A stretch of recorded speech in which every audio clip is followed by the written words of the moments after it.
तो दोस्तों वैसे तो इन तीनों आईपीओ में अप्लाई करने का आज आखिरी दिन था एंड आखिरी दिन इन तीनों आईपीओ में हमें काफ़ी ब्लॉकबस्टर सब्सक्रिप्शन देखने को मिला हुआ है। जी हाँ दोस्तों, हर कोटा में हमें इन तीनों आईपीओ में काफ़ी ब्लॉकबस्टर सब्सक्रिप्शन देखने को मिला हुआ है। इसलिए आज के इस वीडियो में हम लोग बात करेंगे इन तीनों आईपीओ के लेटेस्ट अपडेट के बारे में, यानी इन तीनों आईपीओ के अलॉटमेंट चांस के बारे में कि अगर आप इन तीनों आईपीओ में अप्लाई किए हैं तो किस आईपीओ में आपको अलॉटमेंट मिल सकता है, किस आईपीओ में आपका जो अलॉटमेंट मिलने के चांस है वो दोस्तों काफ़ी कम है। यानी बेसिकली दोस्तों आईपीओ के बाद का जो भी प्रोसेस है इस वीडियो में हम लोग उसके बारे में बात करेंगे कि इसका अलॉटमेंट आपको कब, कहां, कैसे चेक करना है। साथ ही साथ दोस्तों कल अन्नू आईपीओ में अप्लाई करने का आखिरी दिन है, तो इसके फाइनल डिसीजन के बारे में भी हम लोग बात करेंगे कि आखिर हमें कल इस आईपीओ में कैसी फाइनल डिसीजन बनानी चाहिए, क्या हमें इस आईपीओ में अप्लाई करनी चाहिए या फिर नहीं करनी चाहिए। तो चलिए सबसे पहले हम लोग बात कर लेते हैं अन्नू प्रोजेक्ट के फाइनल डिसीजन के बारे में एंड उसके बाद हम लोग बात कर लेंगे उन सभी आईपीओ के अलॉटमेंट चांस के बारे में। तो सबसे पहले दोस्तों अगर हम लोग अन्नू के डिमांड के बारे में बात कर लें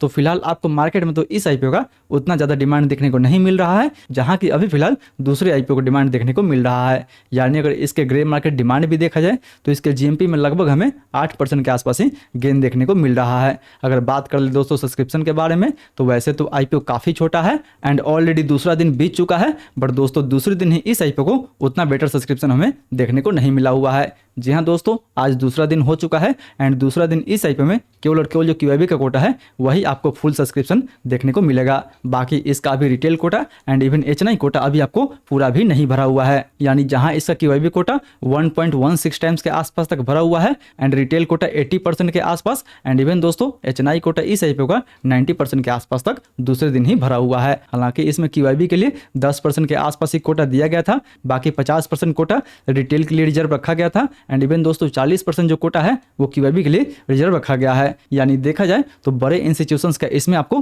पार्टिसिपेशन देखने को नहीं मिलेगा, इसलिए दूसरे दिन ही क्यूआईबी कोटा इस आईपीओ का फुल्ली सब्सक्राइब हो चुका है। हालांकि कंपनी का बिजनेस तो काफी अच्छा है, कंपनी का सेक्टर भी ठीक है, इवन फंडामेंटल भी दोस्तों ठीक ठाक है एंड वैल्यूएशन भी मिला जुला के ठीक ठाक आपको देखने को मिलेगा। बट देखा जाए तो बड़े इंस्टीट्यूशनल इन्वेस्टर्स का इसमें पार्टिसिपेशन काफी कम है, इसलिए हमें तो इस आईपीओ को बिल्कुल दोस्तों इग्नोर करनी चाहिए, क्योंकि वैसे भी इस कंपनी का मार्केट कैप ही लगभग आपको 648 करोड़ के आसपास देखने को मिलेगा। यानी दोस्तों ये जो कंपनी है वो एक माइक्रो कैप कंपनी है जिसमें आपको रिस्क भी काफी ज्यादा देखने को मिल जाएगा। यानी आप समझ ले कि ये कंपनी अपना आईपीओ 175 करोड़ के आसपास लेके आ रही है, तो आखिरी दिन तो पूरा सब्सक्रिप्शन इस आईपीओ को मिल ही जाएगा। बट दोस्तों इस आईपीओ में हमें आगे रिस्क भी काफी ज्यादा देखने को मिल जाएगा, क्योंकि बड़े इंस्टीट्यूशंस का पार्टिसिपेशन इसमें काफी कम आपको देखने को मिल रहा है। इसलिए मैं तो फिलहाल इस आईपीओ को बिल्कुल अवॉइड करने वाला हूँ। बाकी आप इस आईपीओ को अप्लाई करने वाले हैं या फिर नहीं करने वाले हैं वो भी दोस्तों हमें नीचे कमेंट करके जरूर बताएं।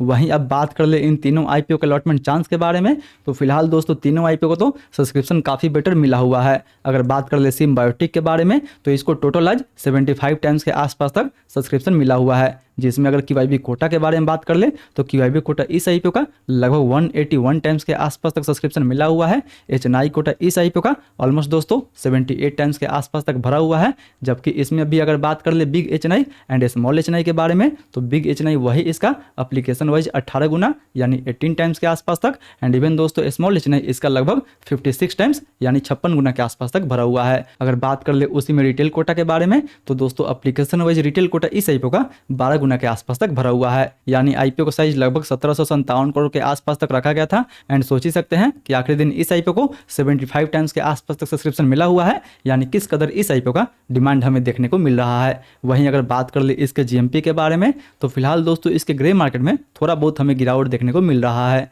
जहां पहले इसके ग्रे मार्केट में लगभग हमें 30% के आसपास तक डिमांड देखने को मिल रहा था, वहीं इसके ग्रे मार्केट में अभी फिलहाल हमें 25% के आसपास ही डिमांड देखने को मिल रहा है। बट दोस्तों फिर भी उम्मीद है कि इसमें लगभग हमें 4000 रुपये के आसपास तक प्रॉफिट देखने को मिल सकता है इवन पर लॉट पे।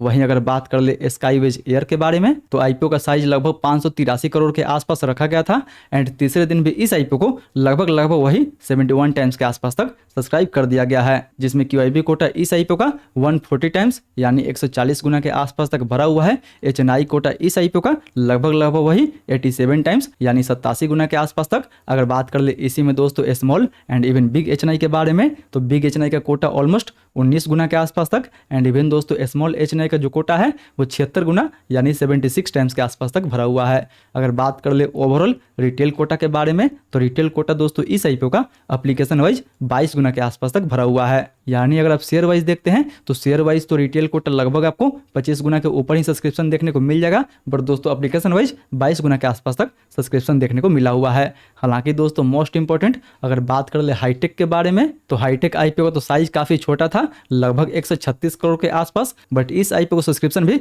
काफी सॉलिड देखने को मिला हुआ है। जी हाँ, अगर समझ ले तो राउंड फिगर में लगभग 250 गुना के आसपास तक सब्सक्रिप्शन देखने को मिला हुआ है टोटल। जिसमें अगर बात कर ले दोस्तों QYB कोटा के बारे में, तो QYB कोटा इस IPO का ऑलमोस्ट 250 गुना के आसपास तक सब्सक्रिप्शन मिला हुआ है इवन QYB कोटा में। एंड बात कर ले HNI कोटा के बारे में, तो दोस्तों 413 गुना के आसपास तक HNI कोटा इस IPO का भरा हुआ है। उसमें भी अगर बात कर ले बिग HNI के बारे में, तो बिग HNI लगभग 69 यानी 70 टाइम्स के आसपास तक। एंड इवन दोस्तों बात कर ले स्मॉल HNI के बारे में, तो स्मॉल HNI इस IPO का लगभग 528 गुना के आसपास तक भरा हुआ है। जबकि अगर बात कर ले दोस्तों रिटेल के बारे में, तो रिटेल का जो कोटा है वो ऑलमोस्ट 140 गुना के आसपास तक एप्लीकेशन वाइज भरा हुआ है। यानी अगर आप शेयर वाइज देखते हैं तो शेयर वाइज रिटेल कोटा इस IPO का लगभग 175 गुना के आसपास तक भरा हुआ है, बट एप्लीकेशन वाइज वही लगभग 140 गुना के आसपास तक भरा है। यानी दोस्तों आप सोच ही सकते हैं कि फिलहाल IPO का टोटल साइज ही 136 करोड़ के आसपास है, एंड उसमें भी इसको लगभग 250 गुना के आसपास तक सब्सक्रिप्शन मिल चुका है।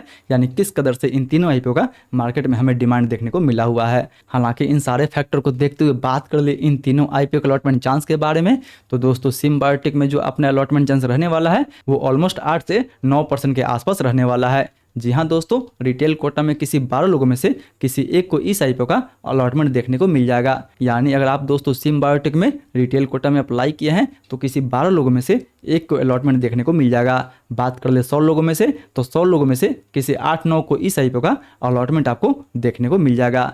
वहीं अगर बात कर लेते हैं स्काईवेज एयर के बारे में, तो दोस्तों इसका जो अलॉटमेंट चांस रहने वाला है वो लगभग आपको 4-5% के आसपास ही देखने को मिलेगा। यानी ऐसे समझ ले कि किसी 22 लोगों में से किसी एक को इस IPO का अलॉटमेंट देखने को मिलेगा। एंड इवन दोस्तों किसी 100 लोगों में से किसी 5 को इस IPO का अलॉटमेंट आपको देखने को मिल जाएगा। जबकि अगर बात कर ले हाईटेक के रिटेल के बारे में, तो दोस्तों इसमें तो अलॉटमेंट मिलना काफ़ी मुश्किल है। जो लोग लक्की होंगे उन्हीं को इस IPO में अलॉटमेंट देखने को मिलेगा, क्योंकि लगभग 140 लोगों में से किसी एक को इस IPO का अलॉटमेंट देखने को मिलेगा। यानी इसका जो अलॉटमेंट चांस है वो इवन आपको 1% से भी काफ़ी कम देखने को मिलेगा। इसलिए दोस्तों अब कल देखना होगा कि कौन वो लक्की पर्सन होता है जिसे हाईटेक का अलॉटमेंट मिलने वाला है। हालांकि अगर बात कर ले इन तीनों IPO के अलॉटमेंट के बारे में, तो दोस्तों सिम बायोटेक का जो अलॉटमेंट है वो आपको लिंकिंग टाइम के साइट पे देखने को मिल जाएगा। जबकि इवन स्काईवेज एंड इवन दोस्तों हाईटेक का जो अलॉटमेंट है वो इवन आपको बिग शेयर के साइट पे देखने को मिल जाएगा। हालांकि एक साथ कल इन तीनों IPO का अलॉटमेंट है,